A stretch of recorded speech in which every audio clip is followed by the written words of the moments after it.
Hello, hello, la Miam Miam Family. Ça, c'est un gâteau que vous allez adorer. Il ne se fait qu'avec du blanc d'œuf. Vous allez voir. On commence par une sorte de meringue. Mais je vous assure, c'est juste top. Donc là, j'ai déjà préparé mon moule. Ça, c'est du sucre roux à l'intérieur du moule. Donc, j'ai tapissé mon moule avec du sucre roux. Ok. Là, c'est du sucre blanc, 3 cuillères à soupe. Et ici, c'est du sucre roux, 4 cuillères à soupe de sucre roux. Ok?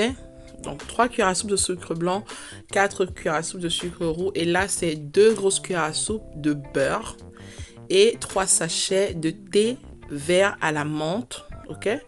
De thé vert bio à la menthe. Donc, je reverse dans le beurre que je vais faire fondre et mettre de côté. Du coup, ça permet à mon thé d'infuser dans le beurre. C'est du thé vert bio à la menthe. C'est très bon. Ok. À côté, je vais utiliser un tout petit peu de levure. Je vais mettre une cuillère à café de levure. Et je vais utiliser le blanc de 6 œufs. Et je vais utiliser aussi 6 grosses cuillères à soupe de farine. Allez, donc on commence par le blanc d'œuf. On n'utilisera pas les jaunes d'œufs dans cette recette. Donc je commence à fouetter mon blanc d'œuf et je mets petit à petit les 2 sucres. Donc un peu de sucre blanc, un peu de sucre roux, un peu de sucre blanc, un peu de sucre roux. Et petit à petit comme ça jusqu'à ce qu'on obtienne une meringue bien ferme. Donc on doit avoir un truc super bien monté en neige. Et vous voyez, je vous montre petit à petit comment je rajoute et tout. Je change tout le temps les vitesses. Des fois, je suis en moyenne et des fois, je suis en vitesse maximale. Puis, je reviens en moyenne du coup. Et ça permet à ma meringue de se créer voilà, tranquillement sans brusquer le processus. Et ça nous donnera du coup ça nous donnera justement voilà, un truc monté à neige plutôt bien. Et plutôt ferme, vous allez voir par vous-même. Donc voilà, c'est prêt. Là, c'est l'étape l'étape principale de la recette, c'est ça. Parce que l'étape d'après, vous allez voir, on va balancer tous les ingrédients et voilà. Ok, donc regardez. La neige, elle est ferme, vous avez vu? Donc c'est bon. Vous avez vu? Voilà. Moi, entre-temps, j'ai mis ma cuillère à soupe de levure chimique. J'ai mélangé à la farine déjà. Et bon, en tout cas, vous allez me voir intégrer les éléments ici petit à petit. Ok? Bon, ce qui va se passer, c'est qu'on va mettre déjà un tiers de la farine. Donc, la farine, je l'ai déjà mélangée à une cuillère à café de levure. Donc, je vais mettre un tiers. Donc, on sait que vous divisez la farine en 3. Vous mettez d'abord une partie. Puis, ça, c'est mes 2 grosses cuillères à soupe bombée de beurre et le thé que j'ai fait. Voilà, j'ai fait fondre le beurre avec le thé à l'intérieur pour que ça infuse. Et là, je vais commencer à mélanger délicatement. Là, je mets aussi du sel. J'ai mis 2 pincées de sel. Voilà. Et comme ça, je commence à mélanger délicatement. Tout à l'heure, quand je vous parlais de 6 grosses cuillères à soupe de farine, c'est vraiment 6 grosses cuillères à soupe de farine. Hein. Donc, c'est des cuillères bombées, on va dire. C'est pas des cuillères de farine à plat. C'est des cuillères bombées de farine. Et puis voilà quoi, ça, je vais y aller tout délicatement. Et après, je vais rajouter encore une partie de la farine. Normalement, en fait, à cette étape, vous devriez avoir quelqu'un qui se tient au-dessus de vous et qui vous rajoute la farine en pluie au fur et à mesure que vous faites le mouvement que je suis en train de faire. Moi, pour le coup, je ne pouvais pas... on ne pouvait pas le faire à 2. Et donc, je l'ai fait toute seule. Et c'est pas... ça va aussi si vous le faites seul. Mais c'est juste qu'il faut voilà, faire attention. Ok? Donc, j'ai intégré dans toute ma farine. Et vous voyez, donc c'est prêt. Je vous ai dit, c'était un gâteau très facile. Mais vraiment très facile. Donc, ce moule, moi, je l'ai légèrement, j'y ai mis légèrement un peu d'huile d'arachide ou de colza, mais vraiment très légèrement. Hein. Et puis, j'ai tapissé avec du sucre roux, pas de la farine. Et Et ça, c'est très important pour donner au cake sa belle coloration extérieure aussi. Donc, faites vraiment comme j'ai fait pour le moule. Vous le tapissez avec du sucre roux.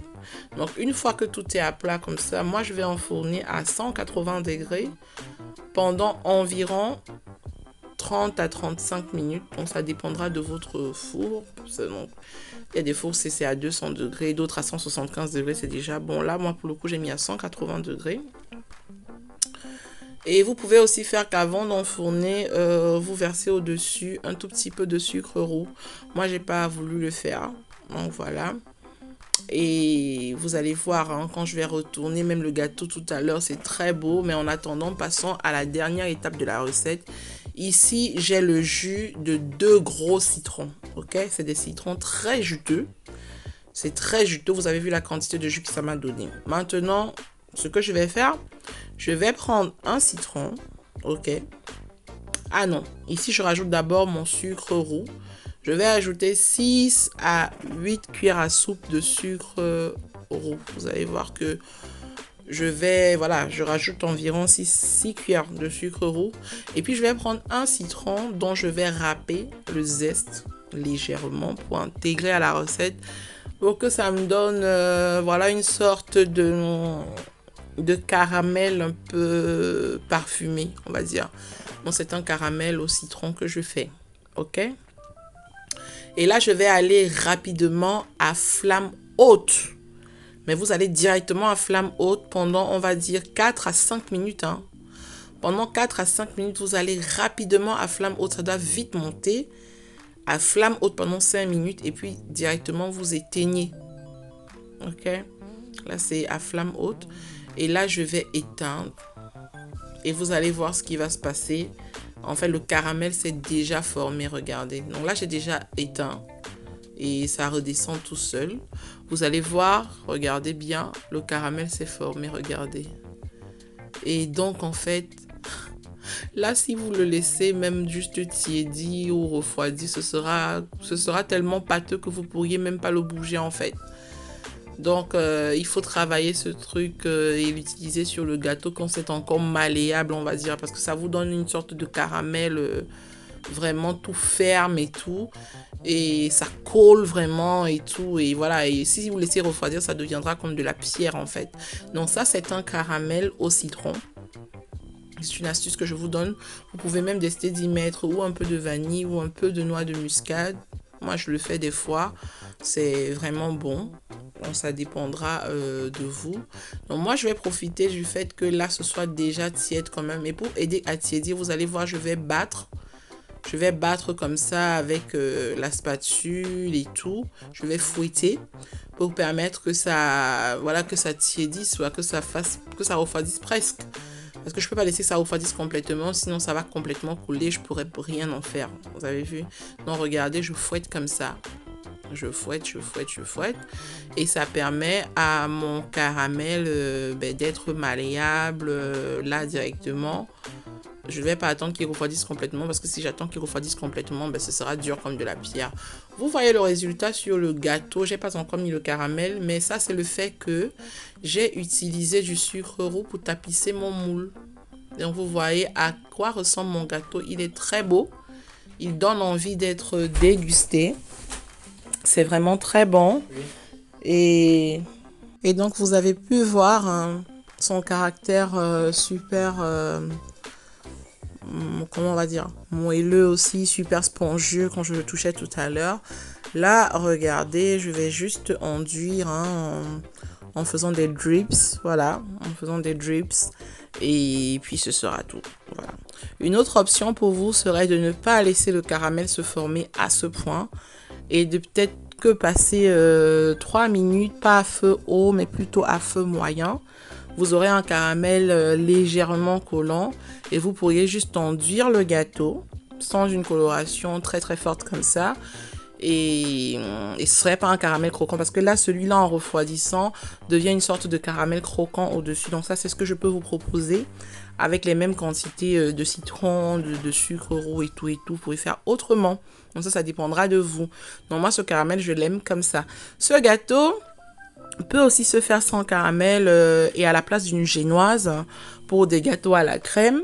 Il peut aussi servir de gâteaux pour, je sais pas moi, prendre une infusion, voilà, le thé et tout. Et le fait que j'ai utilisé du thé comme, voilà, pour aromatiser le gâteau, moi j'ai utilisé le thé à la menthe.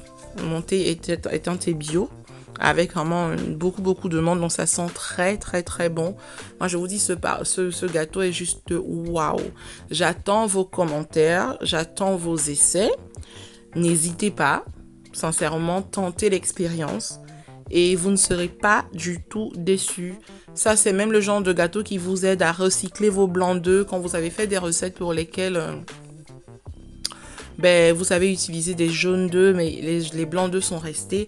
Vous pouvez vous en servir, par exemple, pour ce type de recette. Moi, je vous dis miam miam. Merci pour vos abonnements. Continuez à me suivre nombreux. C'est super encourageant.